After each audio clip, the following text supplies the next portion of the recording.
اعوذ باللہ من الشیطان الرجیم، بسم اللہ الرحمن الرحیم۔ السلام علیکم ورحمۃ اللہ وبرکاتہ۔ جیسا کہ آپ سب جانتے ہیں کہ آج کل ہر بندہ کسی نہ کسی مصیبت میں، کسی نہ کسی پریشانی میں ضرور مبتلا ہو جاتا ہے۔ تو اس پریشانی سے، اس مصیبت سے نجات کے لیے آج میں آپ کے ساتھ ایک بہت ہی مجرب، بہت ہی طاقتور عمل شیئر کروں گی۔ اس کے علاوہ آپ یہ عمل، یہ وظیفہ کسی بھی حاجت کے لیے پڑھ سکتے ہیں۔ کسی بھی مقصد میں کامیابی کے لیے یہ عمل، یہ وظیفہ آپ پڑھ سکتے ہیں۔ یہ وظیفہ سورہ انبیاء کی آیت نمبر 87 کا وظیفہ ہے۔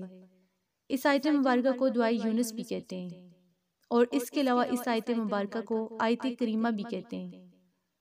اللہ کے نبی یونس علیہ السلام کا تذکرہ کرتے ہوئے ارشاد باری تعالیٰ ہے کہ اور مچھلی والے کو یاد کیجئے، یعنی کہ حضرت یونس علیہ السلام کو یاد کیجئے جب وہ غصے کی حالت میں چل دیے اور خیال کیا کہ ہم اسے نہ پکڑ سکیں گے، تو بلاخر اس نے اندھیروں میں پکارا کہ لائی تیرے سوا کوئی معبود برحق نہیں، بے شک تو پاک ہے، بے شک میں ہی خطا کاروں میں سے ہوں۔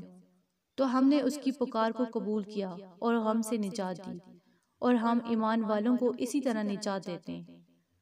تو قرآن کریم کی اس آیت سے معلوم ہوا کہ اللہ کے نبی یونس علیہ السلام جب مچھلی کے پیٹ میں گرفتار ہو گئے اور مشکلات میں پھنس گئے، تو انہوں نے اس مشکل کے حل کے لیے اللہ تعالیٰ کو ان کلمات کے ساتھ پکارا: لا الہ الا انت سبحانک انی کنت من الظالمین۔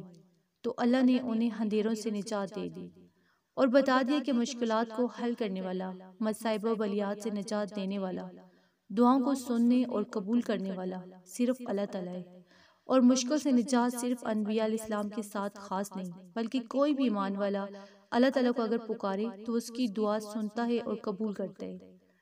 ایک آدمی نے نبی کریم صلی اللہ علیہ وآلہ وسلم سے پوچھا کہ اے اللہ کے رسول صلی اللہ علیہ وآلہ وسلم، کیا یہ دعا یونس علیہ السلام کے ساتھ ہی خاص ہے یا عام مومنین کے لیے بھی ہے؟ تو نبی کریم صلی اللہ علیہ وآلہ وسلم نے فرمایا، کیا تو نے اللہ تعالیٰ کا یہ فرمان نہیں سنا کہ ہم نے اسے غم سے نجات دی اور ایمان والوں کو ہم اسی طرح نجات دیتے ہیں؟ یعنی کہ یہ دعا صرف یونس علیہ السلام کے ساتھ ہی خاص نہیں، بلکہ تمام ایمان والوں کے لیے بھی ہے۔ جب بھی ایمان والے اللہ تعالیٰ کو آفات و مشکلات و مصائب الحرص کسی بھی کام کے لیے پکاریں گے تو اللہ تعالیٰ ان کی دعا کو سنے گا اور قبول کرے گا۔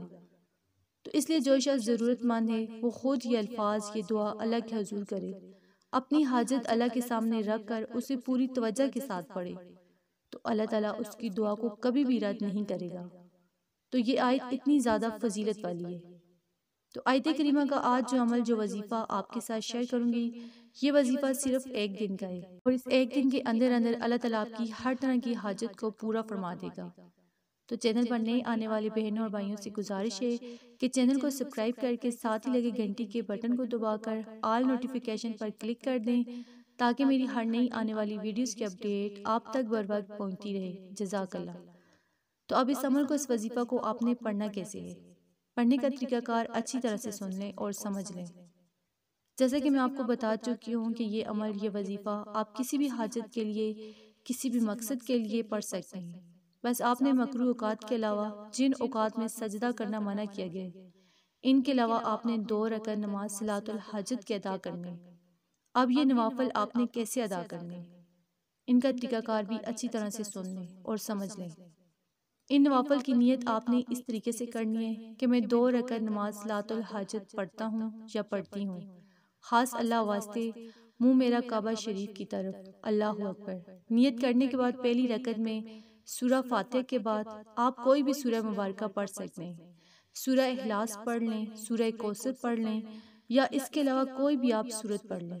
اور جب آپ پہلا سجدہ کریں تو سجدے کی تسبیحات پڑھنے کے بعد آپ نے 40 مرتبہ آیت کریمہ پڑھنا ہے، یعنی لا الہ الا انت سبحانک انی کنت من الظالمین۔ جب آپ 40 مرتبہ سجدے میں آیت کریمہ پڑھ لیں تو پھر آپ نے سر کو سجدے سے اٹھا لینا ہے، اور جب دوسرا سجدہ کرنا ہے، یعنی دوسرے سجدے میں بھی آپ نے سجدے کی تسبیحات پڑھنے کے بعد 40 مرتبہ آیت کریمہ کو پڑھنا ہے۔ پھر آپ نے سر سجدے سے اٹھا کر اسی طرح آپ کی پہلی رکعت بھی مکمل ہو جائے گی، اور دوسری رکعت میں بھی آپ نے اسی طریقے سے سورہ فاتحہ کے بعد کوئی بھی سورہ مبارکہ پڑھ سکتے ہیں۔ اور جب سجدے کی حالت میں جائیں، یعنی کہ پہلا سجدہ کریں تو اس میں بھی آپ نے اسی طریقے سے سجدے کی تسبیحات پڑھنے کے بعد 40 مرتبہ آیت کریمہ کو پڑھنا ہے، اور دوسرے سجدے میں بھی اسی طریقے سے تسبیحات پڑھنے کے بعد آپ نے 40 مرتبہ آیت کریمہ کو پڑھنا ہے۔ اس کے بعد جب آپ دونوں نوافل پڑھ لیں، سلام پھیر لیں، تو اسی جگہ آپ نے بیٹھے رہنا ہے، اور اسی جگہ بیٹھ کر آپ نے 313 مرتبہ آیت کریمہ پڑھنی ہے، یعنی لا الہ الا انت سبحانک انی کنت من الظالمین۔ اسی طریقے سے آپ نے 313 مرتبہ تسبیح کے ایک ایک دانے پر آپ نے آیت کریمہ کو پڑھنا ہے۔ جب آپ وظیفہ مکمل پڑھ لیں تو پھر آپ نے اپنے ہاتھوں کو اللہ تعالیٰ کی بارگاہ میں اٹھا لینا ہے، اور جس مقصد کے لیے، جس حاجت کے لیے بھی آپ نے یہ عمل، یہ وظیفہ پڑھا ہوگا، اس کے لیے آپ نے خصوصی دعا مانگنی ہے۔ انشاءاللہ میرے اللہ نے چاہا تو آپ نے جس مقصد کے لیے یہ عمل کیا ہو، اس میں اللہ رب العزت آپ کو ضرور کامیابی عطا فرمائے گا۔ تو آپ مکروہ اوقات کے علاوہ آپ کسی بھی وقت یہ نوافل پڑھ سکتے ہیں، یعنی یہ وظیفہ آپ کر سکتے ہیں۔